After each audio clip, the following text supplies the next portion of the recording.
18 India, मैं हूं आपके साथ प्रीति रघुनंदन। क्या पुतिन के खिलाफ रूस के अंदर कोई विद्रोह पनप रहा है? इस सवाल की चर्चा इसलिए क्योंकि पुतिन अपने ही गुरु की बेटी पर एक्शन लेने जा रहे हैं, जो रूस के अंदर पुतिन के विरोध का एक प्रतीक बन चुकी है। पुतिन अपने राजनीतिक विरोधियों पर कार्रवाई क्यों करना चाहते हैं और क्या है पुतिन और उनके गुरु की अनसुनी कहानी? देखिए हमारी स्पेशल रिपोर्ट।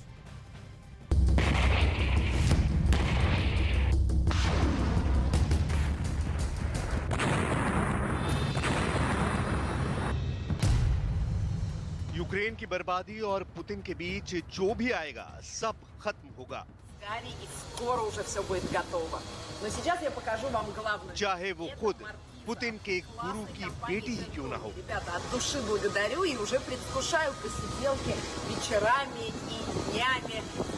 अगर पुतिन को लगता है कि उनके गुरु की बेटी भी यूक्रेन की बर्बादी के रास्ते में आ रही है, तो पुतिन अपने गुरु की बेटी को भी सजा दे सकते हैं। यानी यूक्रेन की बर्बादी तय है।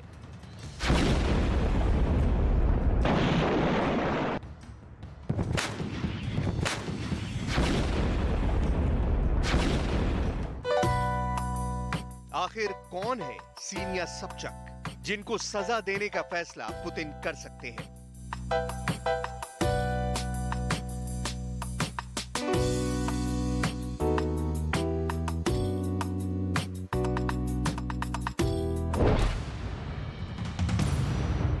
आखिर क्यों सीनिया सबचक के खिलाफ रूस की तमाम सरकारी एजेंसियां लगातार सबूत तलाश रही हैं? सीनिया को पुतिन सजा क्यों देना चाहते हैं, जबकि पुतिन सीनिया को बहुत लंबे समय से जानते हैं?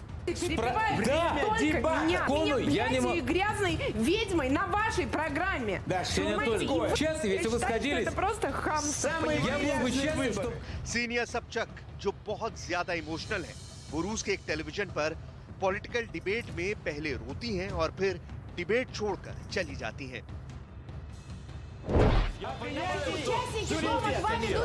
आखिर उनको इतना गुस्सा क्यों आता है कि वो एक डिबेट के अंदर ही अपने विरोधी पर पानी फेंक देती हैं?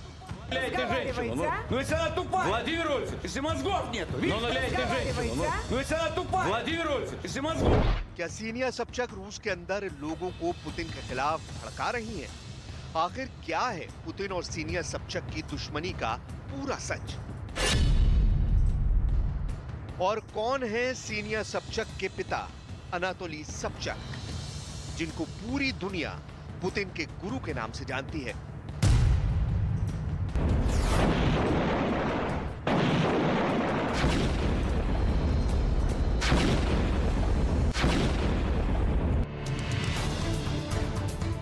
रूस और यूक्रेन के बेहद घमासान युद्ध के बीच में पुतिन सीनिया सबचक पर कार्रवाई करना चाहते हैं, लेकिन इसकी वजह जानने के लिए हमें आज से 30 साल पहले जाना होगा, जब पुतिन एक जासूस के तौर पर रूस में प्रसिद्ध हो चुके थे, लेकिन उनकी कोई राजनीतिक हस्ती नहीं थी। ये तस्वीर देखिए, पुतिन के साथ ये कौन बैठा है? पुतिन के साथ बैठे हुए शख्स का नाम है अनातोली सबचक। पुतिन को वाकई में पुतिन बनाने वाले अगर कोई शख्स थे तो वो थे अनातोली सबचक। अनातोली सबचक रूसी कानून के विद्वान थे। वो रूस के ऐतिहासिक शहर सेंट पीटर्सबर्ग के मेयर थे।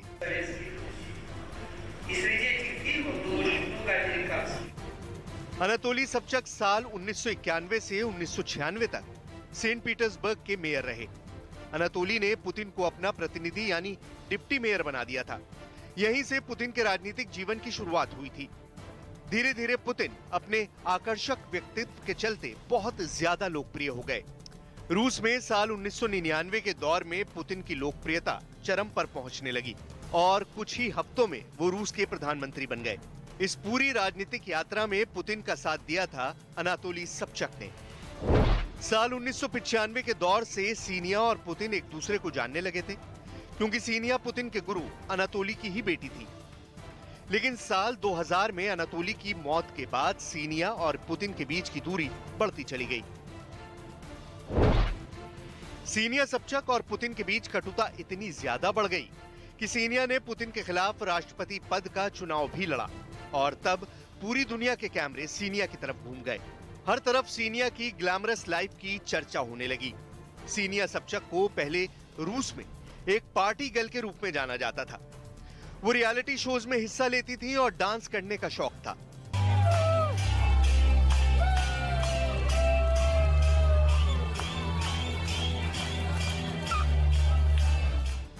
वो बला की खूबसूरत है, इसीलिए रूस के लोगों के बीच काफी ज्यादा मशहूर रही। खासकर रूस के युवाओं के बीच उनकी एक बड़ी अपील थी। लेकिन आज से 4 साल पहले यानी साल 2018 में सीनिया ने पुतिन के खिलाफ राष्ट्रपति पद का चुनाव लड़ने का फैसला किया और फिर उन्होंने पुतिन को चुनौती देने का अभियान शुरू कर दिया। दरअसल पुतिन की विरोधी रही पुतिन के गुरु की ही बेटी सीनिया सबचक ने चुनाव के दौरान पुतिन के खिलाफ मोर्चा खोल दिया। सीनिया ने आरोप लगाया कि रूस की राजनीति के लिए महिलाओं के दरवाजे आखिर क्यों बंद हैं। सीनिया ने यह भी आरोप लगाए कि रूस के अंदर एक महिला का वेतन पुरुष के मुकाबले 30% कम है।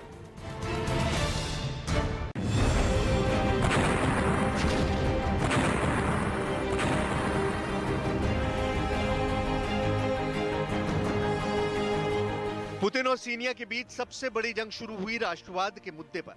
दरअसल सीनिया ने यह कहना शुरू कर दिया कि पुतिन और उनके समर्थकों का राष्ट्रवाद झूठा है। सबसे बड़ी बात, रूस ने हथियारों के दम पर यूक्रेन के इलाके क्राइमिया पर कब्जा कर लिया था। लेकिन सीनिया ने चुनाव प्रचार के दौरान ये कहना शुरू कर दिया कि क्राइमिया पर कब्जा करके रूस ने 1994 के बुडापेस्ट समझौते का उल्लंघन किया है। सीनिया ने यह भी कहा कि क्राइमिया की स्थिति पर एक जनमत संग्रह करवाया जाए। इस तरह के दावों से पुतिन की नाराजगी बढ़ती गई और पुतिन के समर्थकों ने यह कहना शुरू कर दिया कि सीनिया रूस के विरोधियों की एजेंट हैं।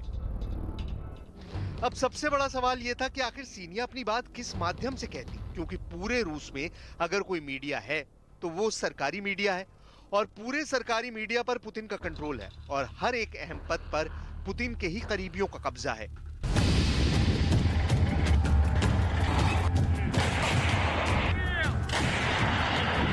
अब जरा ये तस्वीर देखिए, कैसे पुतिन के करीबी व्लादिमीर सोलोवियेव के एक कार्यक्रम में सीनिया रोने लगी और फिर रोते हुए डिबेट छोड़कर चली गई। पुतिन जिसके खिलाफ हो जाते हैं उसकी राजनीति रूस के अंदर चल नहीं सकती। ये पुतिन के बेहद करीब रहे व्लादिमीर सोलोवियेव हैं, जिन्होंने अपने टीवी शो में सीनिया को रोने पर मजबूर कर दिया। सीनिया को डिबेट शो में अपशब्द कहे गए, जिसकी वजह से वो रोने लगी और डिबेट छोड़कर चली गई। Одного кандидата – это безобразие доведения женщины до слез. Следующая наша встреча завтра. Со зрителями я не прощаюсь, но прошу ЦИК учесть то, что происходит здесь.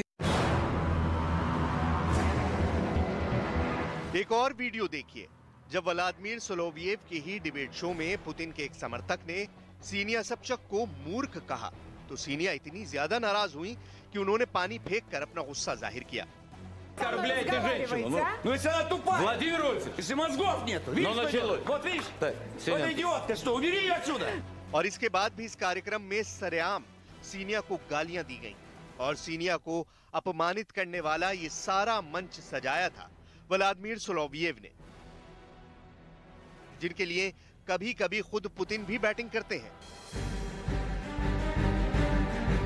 पुतिन सिर्फ अपनी ही विचारधारा वाले लोगों को पसंद करते हैं। पुतिन ने आरोप लगाया था कि व्लादिमीर सोलोवियेव का कत्ल करने के लिए ज़ेलेंस्की ने अपनी स्पेशल टीम भेजी थी। रूस की स्पेशल फोर्स ने सोलोवियेव का कत्ल करने आए ज़ेलेंस्की के एजेंट्स को एक ऑपरेशन करके गिरफ्तार करवा लिया था और फिर व्लादिमीर सोलोवियेव के लिए एक बयान भी जारी किया था। Органами Федеральной службы безопасности пресечена деятельность террористической группы, которая планировала нападение и убийство одного из известных российских тележурналистов. Конечно, сейчас будут от этого открещиваться, но факты и доказательства неопровержимы.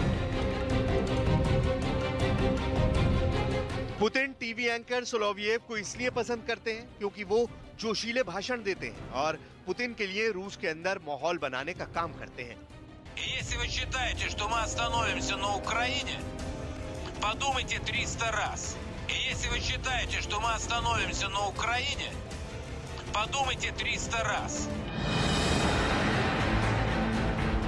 लेकिन दूसरी तरफ पुतिन अपने गुरु की ही बेटी सीनिया को पसंद नहीं करते, क्योंकि सीनिया क्राइमिया में जनमत संग्रह करवाने की बात कहती हैं।